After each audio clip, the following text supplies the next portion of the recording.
Once again, we've come to that special section of the show, which is called Has to Go.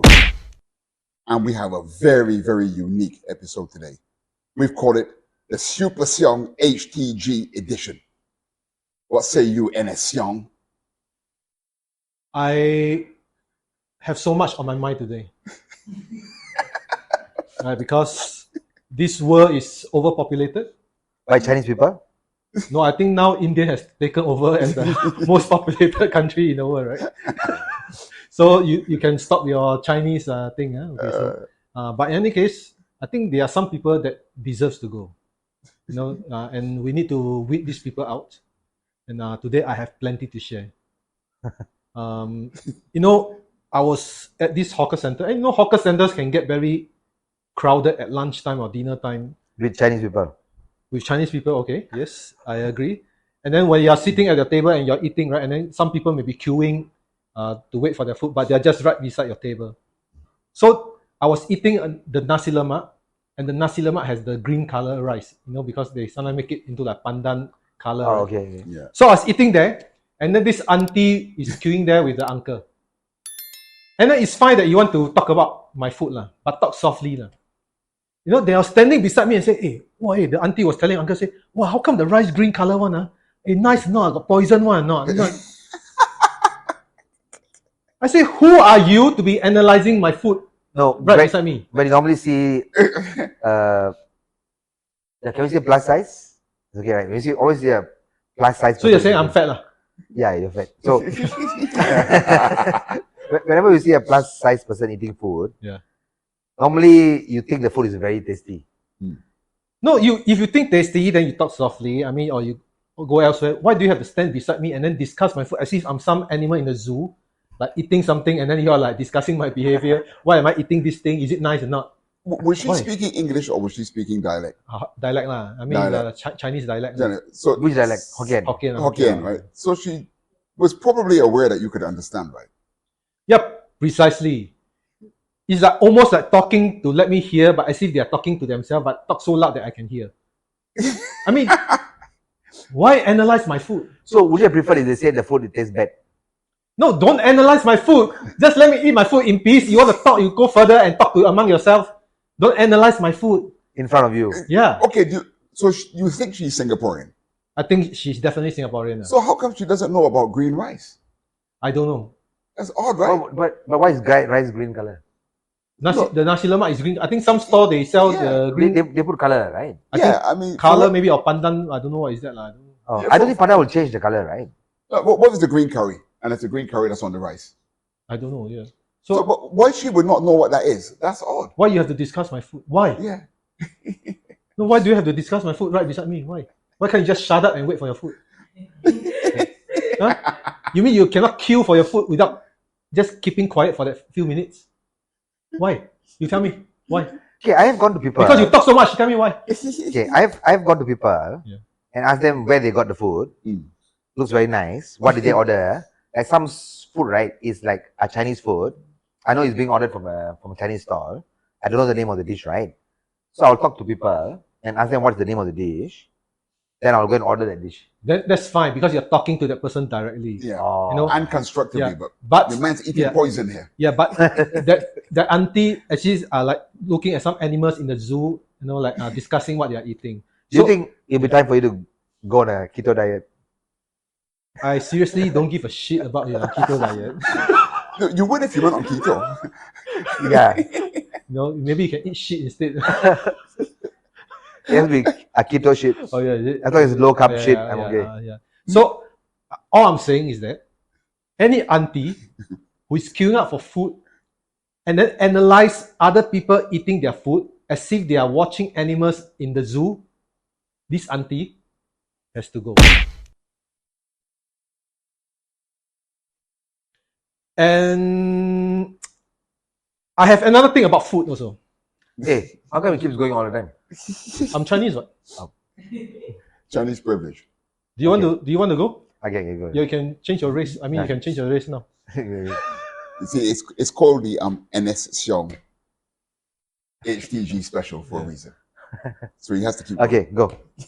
I was at the airport the other day, and then I was at this cafe, and then the cafe doesn't sell a lot of food. It's only like the local food like nasi lemak, mee rebus.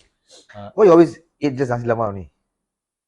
I mean, that's one of our more popular local food, right? Okay. I mean, it happens that the cafe only sell this few. You see that was selective criticism. But your last dish was nasi lemak, right? Yeah. Which is Malay. But you didn't praise him for his multicultural etiquette there. Okay. Right. Yeah, But then as soon as you mention something a bit Chinese, you're off. Yeah, that's right. So you think I'm Really racist? Then racist, you. Okay, this is not called racism. It's called reverse racism. Reverse. Still racism. Yeah, still racist. Yeah. So in any case, I was sitting at the table, and then I ordered my food, right? And then along came this couple, Chinese couple also. So they sit down, and then the boyfriend asked the girl, "What do you want to eat?" So The boyfriend, but you know their boyfriend girlfriend. I mean, they were holding hands. I don't know lah. Okay. Unless they're brother and sister who like to hold hands, then I cannot care lah. But I assume they're Okay. boyfriend girlfriend. Okay. I mean, stop asking stupid questions again. Okay. I'm really very pissed off already. So they came, they sit down and share the table with me because it was very crowded. And then the guy asked the girl, "What do you want to eat?" So the girl said something that I think is quite reasonable. Say that, "Hey, why don't you go and order your food first because I cannot decide." Right? The girl told the guy. Yes. So why don't you go ahead and order your food? Actually, there's only one counter. There's only one store, right? So the guy went to order, and then bring his food, and then the girl said, "I'll go and take a look." And then she's literally gone for almost, I think, close to 5 minutes, Okay. And then after 5 minutes, she came back. She actually sit down without any food, and then she actually asked the boyfriend, say, "Do you think I should order mee rebus or nasi lemak?" She was gone for 5 freaking minutes, and the store only had like 3 dishes there. And she stand there, she went to the store and then she cannot decide and have to come back and ask the boyfriend, say, "Do you think I should order nasi lemak or mee rebus?" Is this such a difficult life decision that you have to come back and ask your boyfriend's opinion? Maybe she wasn't hungry. Then don't eat lah. Maybe she's just a obedient girlfriend that wants to find out her boyfriend's opinion. We'll just ask him to buy for you then. Yeah. Oh yeah. Yeah. Why is it like she's so understanding? Say you go and order first, then later I think about what I want. But when Okay. I first, yes, sir, go on. I know you all are making fun of the girl. No, I'm not making fun. I'm just angry with the girl. Yeah. So if I want to take her side or not, right? Then let me know whether is she pretty or not. Was she pretty or not? No. Okay. Go for it. But no, when I first came to Singapore, I would find that you go to a coffee shop where I go with a bunch of locals, and the amount of indecision. Okay, worse than going to the coffee shop. You haven't even left the office. Trying to decide where to eat is a lunchtime discussion. It can start from 11 a.m. and at 12 o'clock when you're ready to leave, they still can't decide. So from 11 to 12, they won't do any work. No, they'll be discussing where to eat. From 11 to 12. Yeah, And they're being paid during this time. yeah. What? And then when it comes to lunchtime, they still don't know where to go. And if you actually then get to a coffee shop, they will walk around for ages, having not chosen anything. And then they'll come back late after lunch. Yes, definitely. So the whole 2.5 hours is gone for lunch. Talking about lunch. Discussing. And what's worse, you'll get some skinny girls who at the end settle for soup. Now, if you're going to take that long over food, at least have the decency to be a pig. Make the most of your lunchtime. But to be that indecisive and settle with soup, that's an abuse of food. Yeah. Bro, but the Chinese people love food, you cannot blame them. Yeah, but soup. You mean you don't love food? Only Chinese people love food. Chinese people love soup. Sorry. Yeah, but that doesn't need to be okay. If you're gonna go and order nasi lemak, maybe you're gonna have you're gonna mix it up with this, and you're gonna mix it up with that, and you're a big size person, you appreciate your lunch break. That I can understand. But to be running out of the studio at 12 o'clock, right? Never mind deadline, let's disappear. But then to go and then eat a very simple bowl of noodles, is that really so fantastic that you have to run out of the studio? If you run out of the studio to eat tulang, right? Okay, I can understand that. Yeah, man. But just a simple bowl of noodles that you have every day, right? That's no reason to disappear from the studio. I'm just pissed off that in this world there are people dying, There are people who are suffering, and yet we have people who cannot decide between two dishes after 5 minutes. It's like as if this is such a life-changing decision that she needs many people's input to make a decision for her. So I think anyone who cannot decide between two dishes what to eat after 5 minutes, this person just have to go.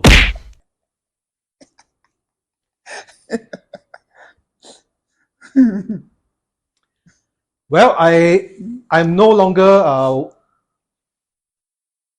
no, you can do it if you want. You do. If you go, you do. Right. It's this young, super special. Okay. Sure. So you better shut up when I'm talking. Right?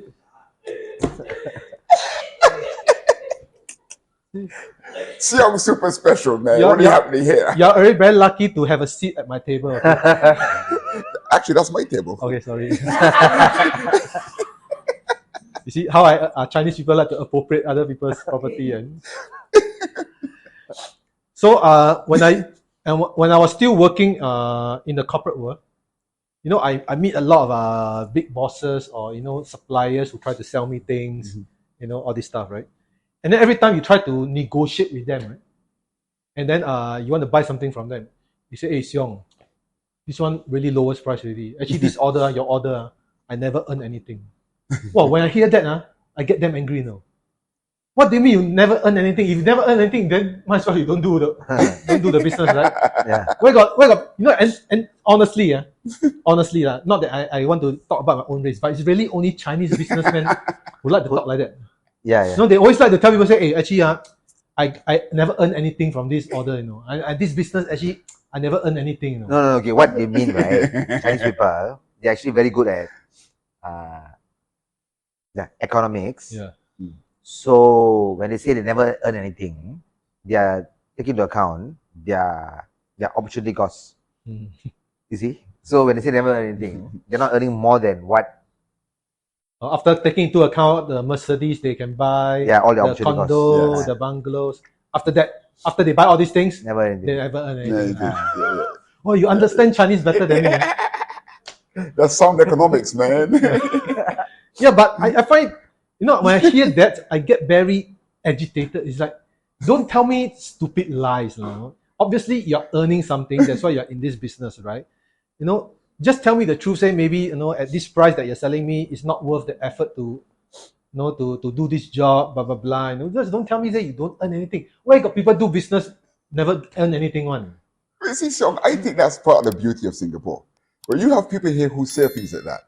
So you know this. So then you had that term, anyhow say. Because these things are so common that you've actually made this term, anyhow say, because people anyhow say. Yeah, but the problem is, will you believe that if some businessman tell you, "Hey, this order I never earn anything," you don't believe, right? You won't believe, right? Yeah. The problem is that they know that people don't believe and they still say. It doesn't say, "I anyhow say." Everybody just laugh. It's like you obviously know that nobody's going to believe when you say you don't earn anything, but you still want to say.